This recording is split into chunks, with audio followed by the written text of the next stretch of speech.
Oke, halo teman-teman semua. Selamat pagi menjelang siang sebenarnya. Hari ini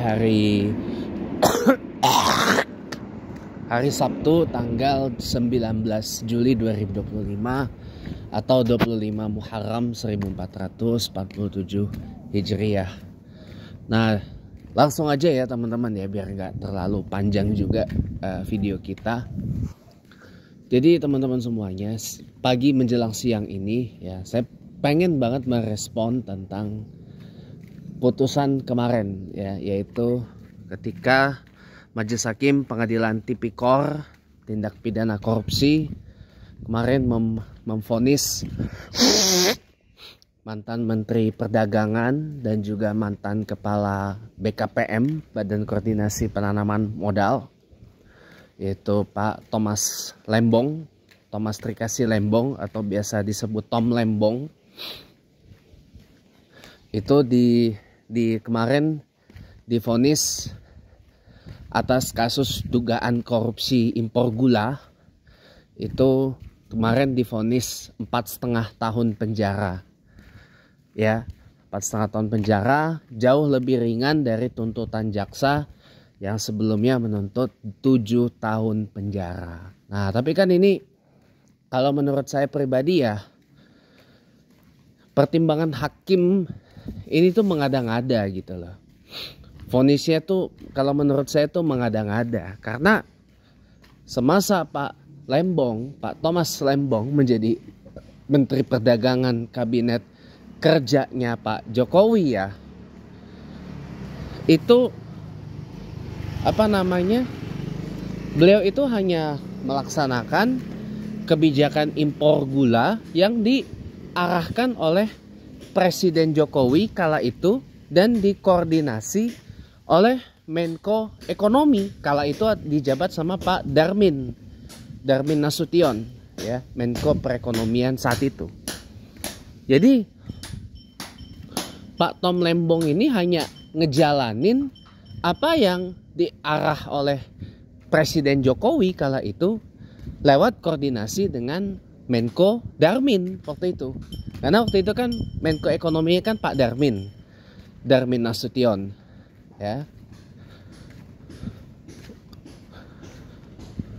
Udah, jadi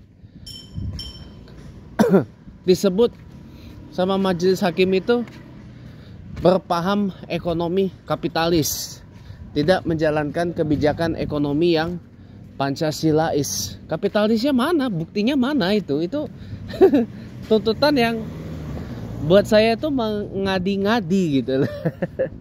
Ya, ngadi-ngadi banget. Dan angkanya nih 4,5 tahun. Baru bebas sih kemungkinan besar ya. Kemungkinan besar awal 2029 ya, kalau kita hitung dari sekarang ya. Hitung dari Juli 2025, 4 tahun itu Juli 2028, tambah 6 bulan. Tambah 6 bulan, jadi baru bebas penuh sepertinya setelah 6 bulan dari Juli 2028. Nah, hitung sendiri dah 6 bulan dari Juli 2028 berapa? Sepertinya sih Februari atau Maret 2029. Kelihatan banget ini di set banget supaya nggak mengganggu kelancaran kroninya Jokowi yang akan kembali berkubu sepertinya di 2029. Karena besar kemungkinan Pilpres 2029 ini tidak di pertengahan tahun, besar kemungkinan di awal tahun juga.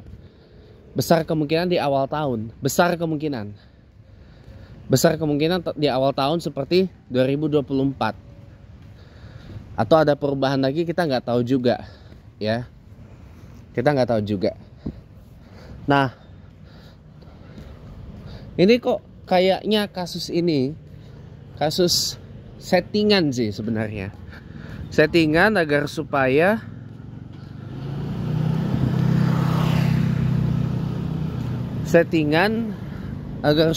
kayak Jokowi itu tidak bisa diadili. Padahal sebenarnya sebagai menteri ya, kan Pak Jokowi sudah mengatakan pada saat awal pembentukan kabinet kerja pada waktu itu, ya, tidak ada visi misi menteri, yang ada visi misi presiden. Jelas Pak Tom Lembong hanya jalankan tugas sebagai mendak pada saat itu. Kok malah ini dikriminalisasi? Ya lucu gitu loh. Nah, Jumat pekan depan tanggal 26 Juli 2025 adalah sidang vonis terhadap Sekjen nonaktif PDI Perjuangan Pak Hasto Kristianto.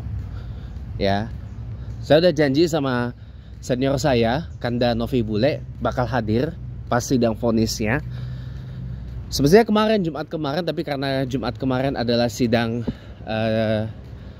duplik, ya, tanggapan atas replik dari jaksa, saya jadi urung hadir karena kemarin juga ada tabrakan dengan agenda lain, mengirimkan lamaran pekerjaan saya ke Wisma Mulia 2, tepatnya ke Kedutaan Besar Brazil untuk Indonesia di Jakarta. Alamatnya di sana di Wisma Mulia 2 di Gatsu, Gatot Subroto, ya.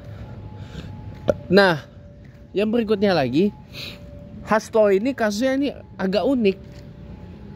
Itu, agak unik. Karena kasusnya ini menurut saya bukan sebuah kasus yang merugikan negara, ya. Bukan juga kasus yang istilahnya tuh masuk dalam apa? Penal submission atau ya penal submission atau apa? Submitan jenayah. Submission jenayah gitu, enggak, bukan sebenarnya. Tapi ini sebenarnya kasus elektoral. Kan kasusnya ini kan diduga Pak Hasto ini perintahkan Harun Masiku nyuap Wahyu Setiawan, komisioner KPU, agar bisa kepilih menjadi anggota DPR. Pada saat itu statusnya PAW, pergantian antar waktu, karena incumbent sebelumnya meninggal, nggak tahu meninggal apa resign, nggak tahu, intinya itu. Nah, Hasto itu nyuruh Harun Masiku katanya, tapi kan nggak terbukti. Nyatanya Harun Masiku sekarang juga nggak tahu di mana, bukan disembunyikan tapi lari nggak tahu kemana. Dan itu pun juga mohon maaf lahir batin, Harun Masiku itu adalah kader Demokrat, pindahan dari Demokrat ke PDIP. Kan pada saat itu kan Demokrat ini kan lagi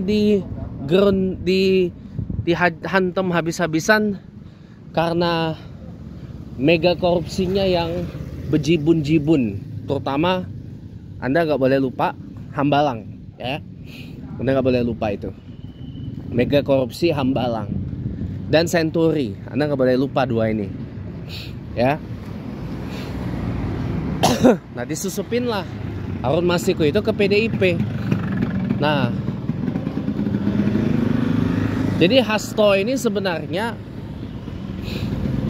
kalau memang kata Novel Baswedan harusnya ditersangkakan dari 2020, kenapa tidak pada saat itu? Karena konon katanya Hasto dan PDIP itu punya, Hasto dan Jokowi tahun 2020 masih akur. Nah, ketika Jokowi dipecat, diberhentiin sama PDI Perjuangan, dan yang membacakan dan yang menandatangani pemecatan itu adalah selain Ibu Megawati sebagai ketua umum, ada Pak Hasto sebagai sekjen di situ. Tapi yang membacakan pemecatan itu bukan Pak Hasto, tapi Pak Komarudin Watubun, ketua etik, Dewan Etik PDIP, ya. Nah, disitulah Jokowi ngamuk, kriminalisasikanlah Hasto. Padahal sebenarnya Hasto itu tidak sampai terlibat dalam kasusnya Harun Masiku sebenarnya. Dan tuduhan-tuduhan yang selama ini dialamatkan, Hasto sembunyikan Harun Masiku, perintahkan ini dan segala macamnya, itu sulit dibuktikan. Toh HP-nya Pak Hasto kan sudah disita katanya. HP-nya Pak Hasto kan sudah disita katanya sama penyidik KPK. Kan bisa dilihat di situ ada nggak message-nya Pak Hasto ke Harun Masiku. Kan belum, sampai saat ini kan belum dibuka, ya kan, belum dibuka. Ada nggak message atau bukti nyata jelas chat atau percakapan antara Hasto dengan Harun Masiku? Kan belum ada. Logikanya begitu aja. Kan HP-nya sudah ada di penyidik, harus mestinya penyidik bisa buka dong HP-nya Pak Hasto itu, mestinya. Cuma karena sampai saat ini belum ada berita penyidik membuka HP-nya Hasto untuk kulik-kulik barang bukti percakapan Hasto dengan Harun Masiku itu, ya jadi kesannya seakan-akan kayak apa, Hasto ini harus banget masuk penjara gitu loh. Karena dinilai Hasto ini menciderai Jokowi atau merusak nama baiknya Jokowi. Makanya ini saya bilang kasusnya Hasto ini, saya sependapat dengan Pak Ogroseno, mantan wakil Kapolri ya.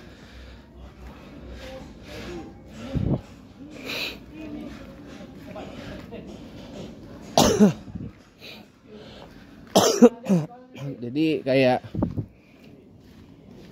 kayak apa ya? Jadi sepertinya kasusnya Hasto dan Tom Lembong ini itu kayak udah dipesen, udah diorder sama Jokowi. Karena tahu Hasto punya peran dalam aksesibilitas untuk mengadili seorang Jokowi. Lewat apa? Lewat ijazah palsu misalkan. Lewat ijazah palsu. Kan ijazah asli, tapi ijazah palsu misalkan. Saya nggak nyangka cepet juga saya jalan.